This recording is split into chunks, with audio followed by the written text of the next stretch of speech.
Hey everyone, I'm story expert Lonnie Diane Rich, co-host of the Endless podcast with writer and erstwhile DC Comics editor Alisa Whitney, and we are so excited to present to you this bonus episode of Endless, a discussion between Alisa and DC Comics editor Shelly Bond, who also worked on the Sandman comics. Shelly is CEO of Off Register Press, which she runs with her husband, artist Philip Bond. Shelly spent 2 decades editing at Vertigo and was executive editor there from 2013 to 2016. She and Alisa have a lot of reminiscing to do, so let's get to it.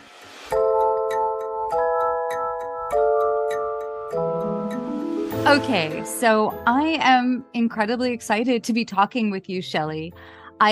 When I first met you, it was your first day interviewing with Vertigo to be Karen Berger's assistant, which had been my position previously. And then through the years, we've worked together as editors. We've co-edited things. We have.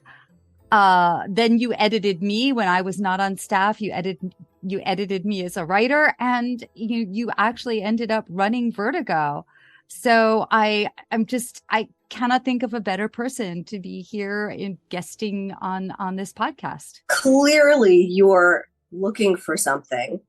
Do I owe you like a special limited edition of Death, the High Cost of Living or something? Or is it that you actually want to borrow a wig that I have left in one of my drawers? You didn't mention how the thing that you like most about me is that I saved your life when you had a disaster happen at some point during the day. Just another day in the office at DC Comics. I think it might have been 1996, if I'm not mistaken. Yep. But thank you for inviting me to the podcast. Alisa, you will always be my Sandman sister. And you were a hard act to follow. Let me just state that. It is cold fact. I think we had, Neil used to call, as you've pointed out, you, me, and Karen, the three witches. I think I was mother and you were maiden, but Karen was not a crone. She was, and especially now that you are definitely the youngest. But I want to take you back to your first day interviewing. What I remember about you is that you were dressed in some kind of very nifty suit, and everybody else was a slovenly mess. And I had just a really good feeling about you. Do you remember your first impressions of the Vertigo office? Oh, I was scared shitless, and it was a dream job. To coin a phrase, to make a pun, since we are talking on an endless podcast. But I had worked in comics before, and I had hoped that would give me a little bit of an in, but I didn't know, because at that stage of my career, I was 25. I really wanted to live in New York City, but I was living in Philadelphia. And I knew that if I came in for the job, if I got hired, I would have to move and change my life in 2 weeks. So the stakes were high, and I really did want in. I wanted to be a part of what was then rumored to be the next great comic book revolution in Vertigo. So yeah, I might have looked cool in my faux retro 70s mod suit, but I was shaking underneath that giant collar and those little pins I used to wear. Well, you actually made such a good impression, both in terms of, professionalism and skills and fun. So I wanted to just take a moment for people. A lot of the people listening may know more about the TV series now than the comics and Vertigo. So obviously you worked on Sandman. Can you talk about which issues? Do you remember when you started, which storyline? Oh, absolutely. Absolutely. So I started with issue 46, and unlike you, Alisa Whitney, I was not a Sandman reader. And I knew that was going to be a problem, but I had only so much time to cram for my interview. So, I breezed through what I could borrow from friends. And my greatest amateur error in comics has to be the time I was chatting with Neil on the phone. And by the way, I met Neil and Dave on my first day at work. And no joke, if I was nervous for the interview, I can only tell you I was frozen in time when I saw Neil and Dave walking down the hallway, because I knew who they were and they had no idea who I was. But and for those of our listeners who are newer to the comics, she is talking about Dave McKean, who is an incredible artist who did the covers for Sandman, which were really a groundbreaking look for comics, and also did other amazing comics collaborations with Neil and went on to amazing other projects. And Dave in particular, I thought, Dave also, I knew from just reading about him, he was really into music and he was very influenced by album art, which I was as well. So I knew he was a fan of the music from the 4AD label. And so, yeah, quite nerve-wracking. But I started with issue Sandman 46. And the good news about that was Jill Thompson was finishing up Brief Lives. She was my first girlfriend in comics because I worked at Comico for a few years.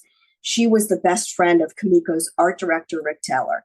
So Jill and I knew each other well. So it was really like a relief to know that I was going to be like talking to her a lot. And that sort of helped usher me in because I was quite shy. Now, the amateur error, which I know you're going to chuckle, you might even chortle, Alisa, but the amateur error was I was on the phone with Neil, which was terrific. Neil, to this day, is one of the kindest creators and the most generous people to work with because he is 100% respectful of everyone on the team. So I was the lowly assistant editor, but he didn't treat me like a dog. He treated me right. He gives good phone. He gives good phone, but also he really made me feel welcome. And this is the case in point. We were chatting and I had a question for him about a trade. And I asked him the question. I said, Neil, can I talk to you for a few minutes about Dream County? And the dramatic pause. And this is where he has just reached into my soul and squeezed it, and now it's bleeding. And instead of just hanging up the phone and saying, Karen, this assistant editor should be fired, she's an amateur, Neil said, and I quote, yes, but think bigger. It's dream country. I knew at that point in time, like everything was going to be fine because like Neil, I'm a very straight up person. So, I wasn't going to put it on the table. Neil, I really wasn't a Sandman fan. I'm kind of more into Doom Patrol. I just thought that was the moment where I could say, Neil, you know what? I'm getting more, refamiliarizing myself with Sandman and the fantasy genre, because that wasn't my thing. But Alisa, that was your thing. Well, yeah, no, it definitely resonated. But actually, I think that's a good moment for me to say, obviously, you worked on and came to really love the Sandman, Brief Lives, and Jill Thompson were an amazing storyline. Can you just give a little heads up to some of the other series and creators you've worked with over the years? Because as I say, just imagine right now that a lot of the people listening may have read Sandman, but not much else, certainly not much else from the 90s. So, you'll be plugging some of the good old stuff. Hey, those were the halcyon days, no doubt. Well, first of all, the storylines that I was assistant and then associate editor on that followed the Kindly ones were The Wake with Michael Zulli, which was an incredible storyline, and the Kindly ones with Mark Hempel and Richard Case. And then I was fortunate enough to work on the Sandman Endless Nights because Karen let me share the baton, and we were co-editors of that collection. And then in the last few years of Vertigo, I worked with J.H. Williams on the Sandman Overture, and those were incredible projects. What I love so much about the Sandman is that all the rumors are true. Neil Gaiman was one of the first people who put it upon himself to not just write, and not just write what was in his head, but he would write and art direct specifically for his artists, because despite the fact that he's this huge celebrity, and by the way, he was already famous when I walked in the door at DC Comics, but despite the celebrity and fame that has just kept growing, he honestly always kept the collaborative part of comics at the front of his head. And he made everyone on the team felt like their contributions were just as integral. Now, that is a trait you don't find often in comics or in life. And so it's important for me to recognize that, because we know Neil as, a friend and a colleague. But I think until you hear somebody legit say that, you're never quite sure, because look, media and fame. So working on those books will always be a high point of my life. And yes, I got more into mythology. And it must be said, Alisa, since we are chatting, one of the reasons why it was quite intimidating to work on the Sandman was because of your letters column, your letters pages. Your responses to the letter column were legendary, and not just to me. I'm going to read an excerpt now because I was digging up my old periodicals, my single issues, and everybody who read The Sandman loved Alisa. And I'm not just saying that because I really do hope she can lend me some money. Listen. I don't know, in one of my moves, I lost all my floppies.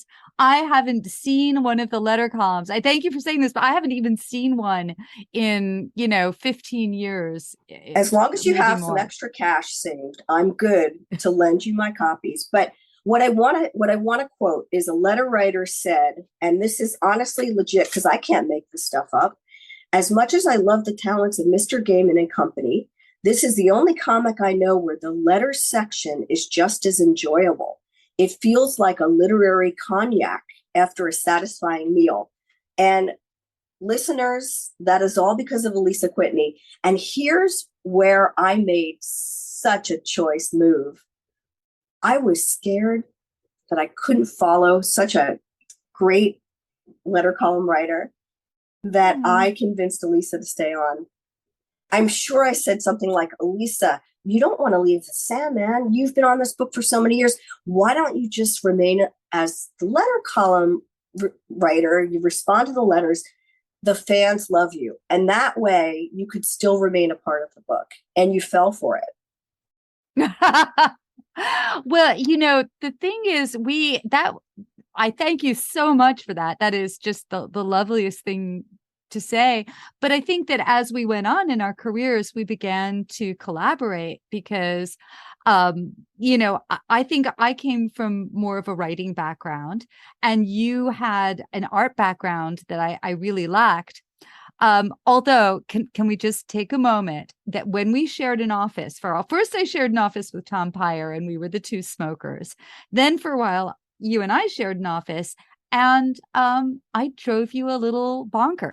And back at you. I am sure I drove you nuts. I think I was Oscar Madison, and I think Oscar Madison drives Felix Unger nuts. Well, I think that's the way it goes. No, you know what? We were quite a pair. And in fact, I remember Karen once saying that together we made the perfect editor because you remember that? Oh, yeah. Well, this was, can I just, I'll tell the story the way I remember it and you can correct me. But I remember that, we were in a 90s Melrose Place kind of paradigm. People would think that we would be rivals. And we were not rivals, even though people compared us a lot because, as I said, it was a little Oscar Madison, Felix Unger. I was the messy one, and I was big picture and loud, and you were very precise and very visual. You are giving me too many props because I was organized chaos. But continue. Well, so I just remember at one point thinking, oh my gosh, we should collaborate. We should start editing together. And what was the first thing we edited together? Was it the death? No, it wasn't. Yes, what was it? It was The Girl Who Would Be Death. However, we did. Was that Caitlin Kiernan? It was Caitlin R. Kiernan and Dean Ormsted. But we did threaten to do a horror anthology together. Okay, wait, before you say that. So we did this project together, and I was focused more on the early stages of story development, and you were taking it through, and really making sure that art directing and making sure everything came together. And we felt pretty good about it. And then Karen calls us in for a meeting. And I think there's this little bit of, hey, is this okay? We thought this came out well. And Karen said, this came out so well. I think you guys should do everything together from now on. And at the same, just in a perfect comic moment, Shelly and I looked at each other like, it was everything. Yes. I mean, it was good and bad because, as you pointed out to me recently, Alisa, when Karen called you into your office, all bets were off. You were either going to get fired or get promoted, or you were going to get the day off. And honestly, I didn't care. Any of those could have happened. It would make me so nervous. Right? I always thought it was just me because whenever as a child or teenager, someone said, come into my office, it was because I was in trouble. And no one had ever said those words followed by something casual like, let's discuss the coming month's schedule. Or lunch. Or lunch. Oh, yes. Or lunch. And still, there's an entire section of my brain devoted to which restaurants Karen liked in the Midtown area. If you're enjoying Endless, a Sandman podcast, then you should know that it is only through our Patreon supporters that we are able to produce this content for you. So we'd like to take this moment to thank everyone who supports us at patreon.com/Chipperish. This episode of Endless was brought to you by the Chipperish patrons who support us on Patreon at the power producer level. Thank you to our power producers, Alice, Christina, Erica, Jane, Kevin, Kristen, Michael, Rose, Sarah, Shelly, Stephania, and Stephanie. All Chipperish supporters get access to the Chipperish Discord chat, where you can pop in, meet other Sandman fans, and chat with the Chipperish creators. And at $10 a month and up, you can even attend live tapings for some of our shows. Thank you to our intrepid editor, Jack Cram, whose time and skill is paid for through your support. If you'd like to support Endless and Chipperish Media, please visit patreon.com/Chipperish and support us today. Alisa, I have to laugh because as you're chatting, I just want to quickly mention that I've been working on a book called Fast Times in Comic Book Editing. So many of the things you just touched upon, the bad hair day that I want you to share with the listeners, but just working with Karen, and she was a tough boss at times, but not as tough as everyone thought. I think she had a very cool exterior, but I think you and I both knew her differently because we were working in tandem with her and we were her assistants for many years. And so a few of my short comics are about those moments. And my favorite of the comics that I did, and I've done quite a few in this book, definitely feature you. The one called A Tale of One Bad Haircut and a Tale of Two Assistant Editors and One Horrible Office Mate. That's the one.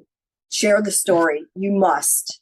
Because it was during a time when we were sharing an office and we were going to throttle each other. This is my memory. I was in the back and I was like a golden retriever puppy. It took me a really long time to fully mature. So even though I looked like an adult, I was somewhat oblivious. So I don't think that you, perhaps graded on me, although you did occasionally flick the lower part of your hair while talking. And I would obsess about it because you would flick your hair.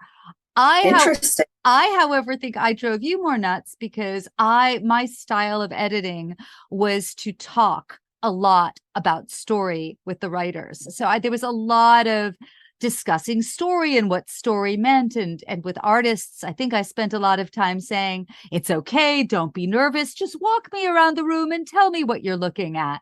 And let's not forget that not only did you chat a lot like that, which is really informative if you're just listening, but I was sitting in front of you and I was on the phone trying to listen to a writer.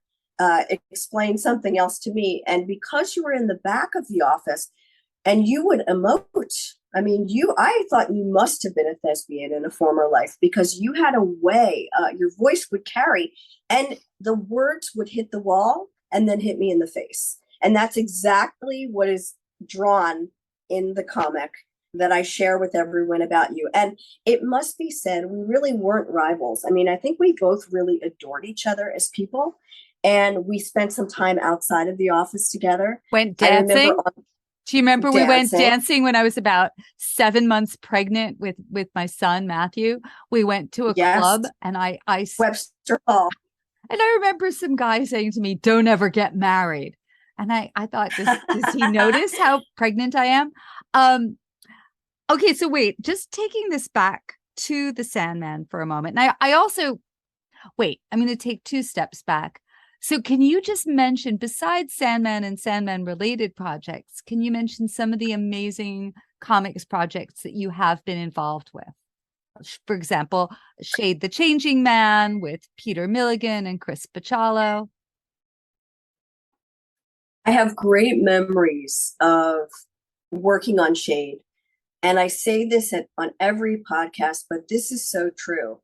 Epic moment for me as a young editor, as someone who came from a film background, who wanted nothing more than to bring more grand widescreen visuals to the page, was watching Chris Bachalo's evolution as an artist from shade number 1 to shade number 50. That was a masterclass. And talking to him was amazing. We had similar taste in music, and he was just such a cool person. So that was the highlight of working on Shade.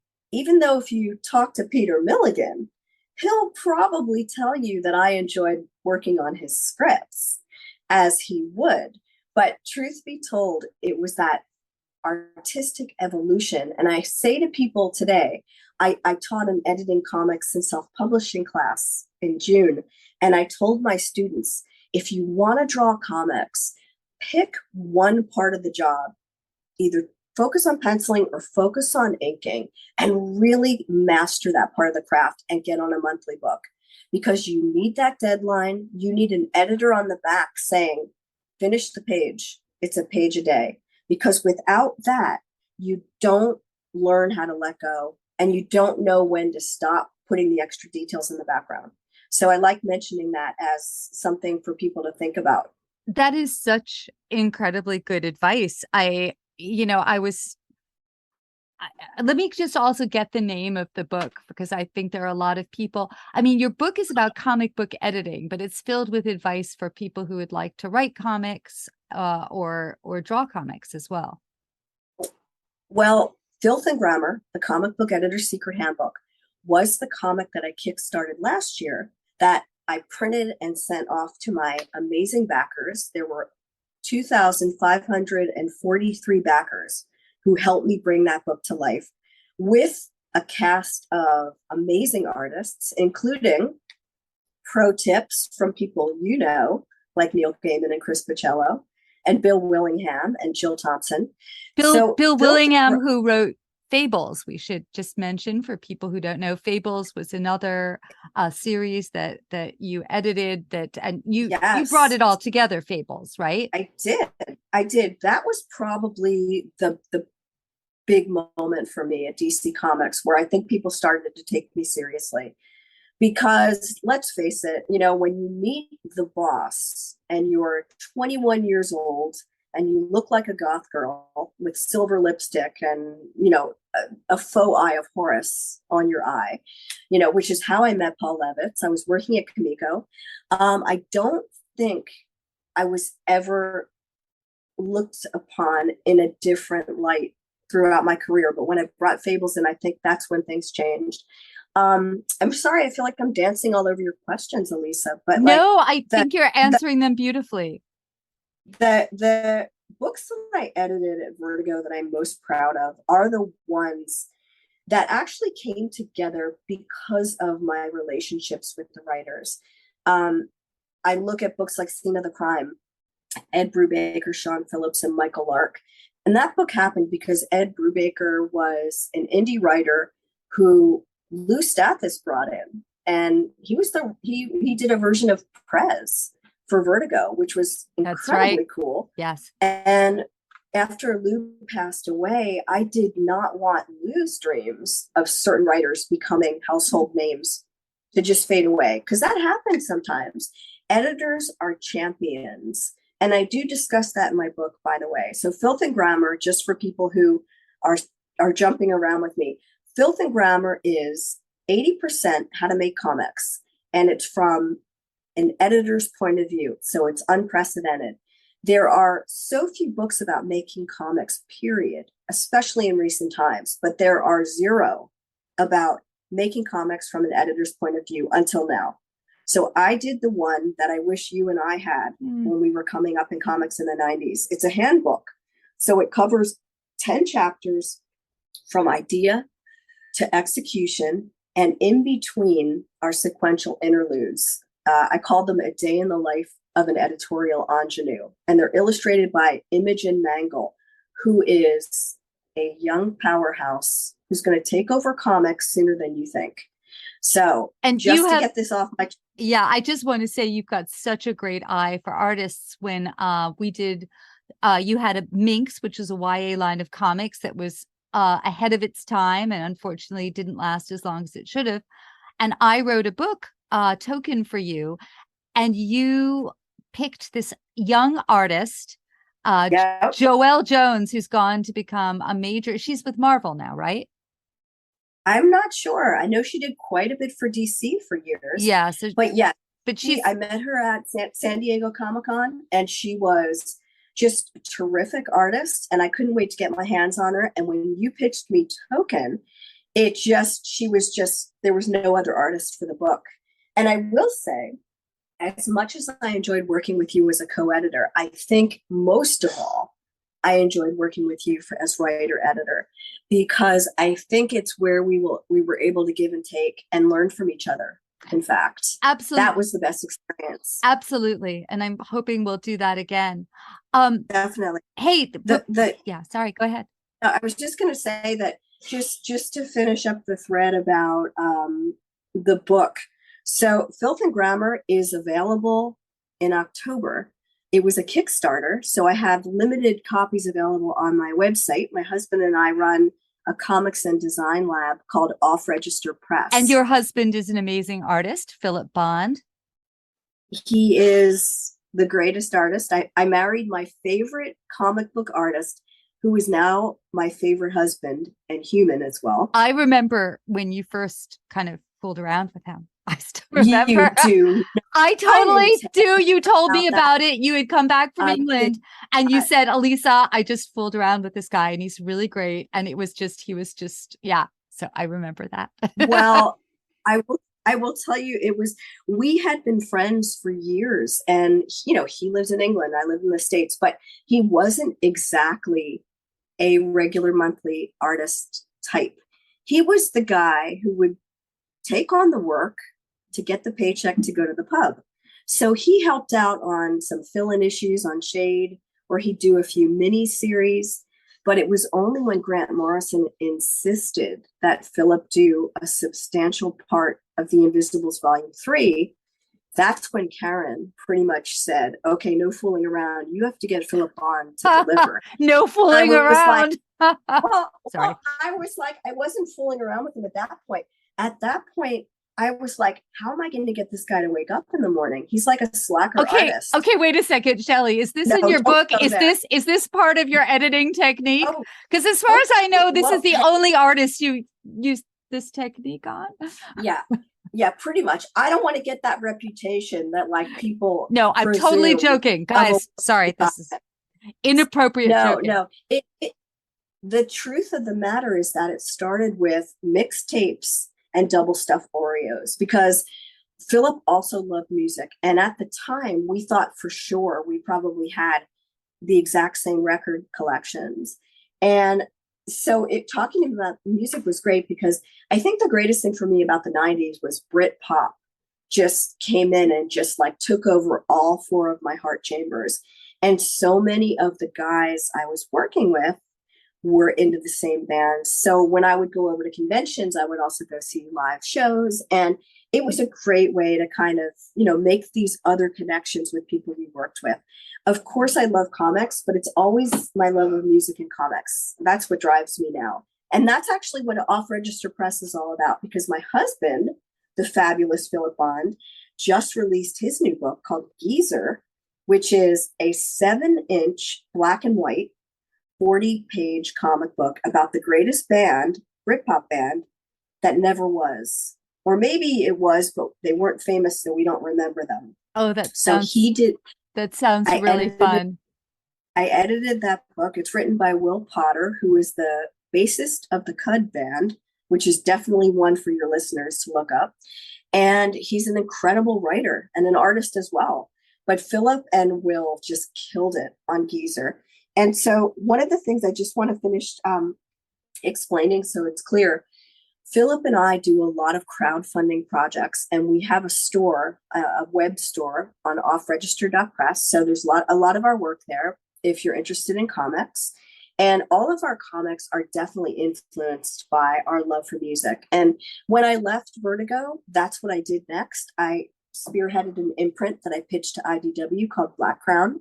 And I did it with Chris Ryle, who is a wonderful editor in his own right. He pretty much wrote me a note on my last day at Vertigo and said he wanted to work with me. He grew up reading my Vertigo books.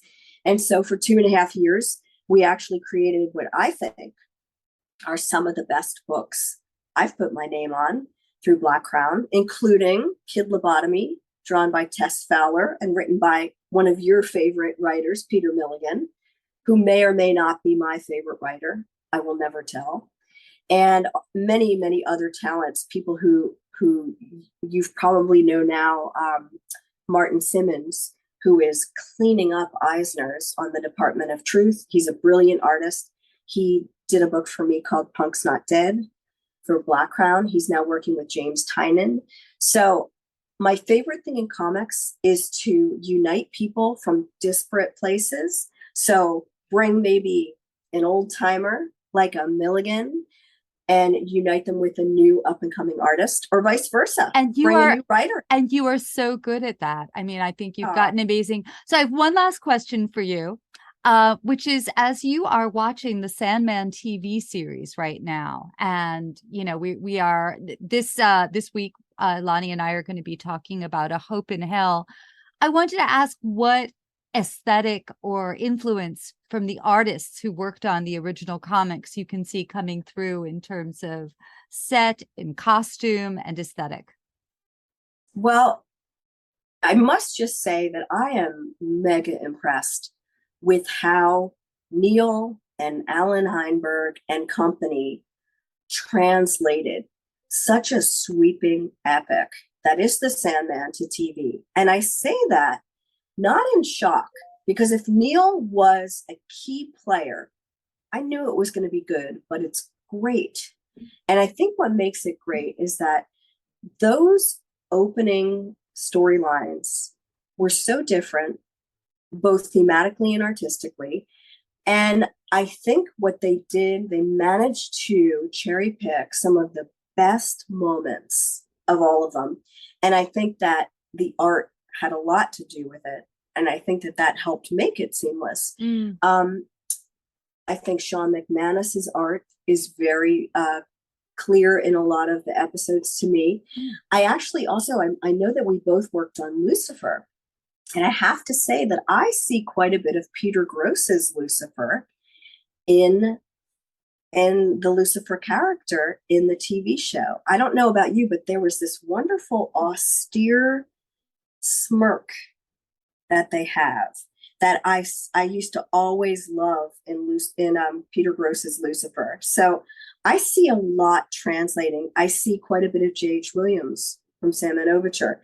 And of course, Mark Hempel, the very stylized Desire that I think both Jill Thompson and Mark Hempel, they rival each other. They both do, I think, classic Desire. And you raise such an interesting point that they, in terms of the aesthetic, they're not just taking from Sam Keith and Dringenberg and Kelly Jones and the artists who worked on those first storylines, that they may well be, taking influences from artists who worked on later storylines because characters come back. That's actually a really cool point. I also think it was very clever what they did with Hob Gadling.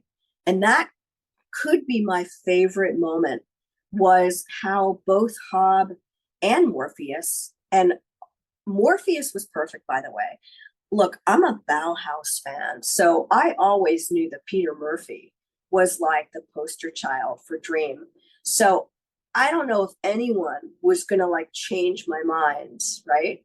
But I got to say, Tom Sturges blew me away. He was fantastic. Yes. And yes, I think the casting of Rose Walker too was just on point. Loved it. So many great moments. I could not agree more. Well, Shelly, I am so excited, so happy that you were able to join us. I hope you will be able to come back. I know that Lonnie and I are going to go back to the comics after we've finished talking about the TV series, and maybe we can get you back on to talk. That'd be fun. Yeah, to talk about some of the storylines that you worked on. I would love it. And thank you guys so much for your time today. It's been amazing to catch up with you. And hopefully we'll get to connect again on paper, Alisa. Who knows? I would absolutely adore that. And thank you for calling me Cognac. I'm just quoting someone else, but yes, of course. Be well. Oh, thank you, Wig Sister. I hope that we will be writing, working together, and dancing with wigs one of these days. I'm sure we will.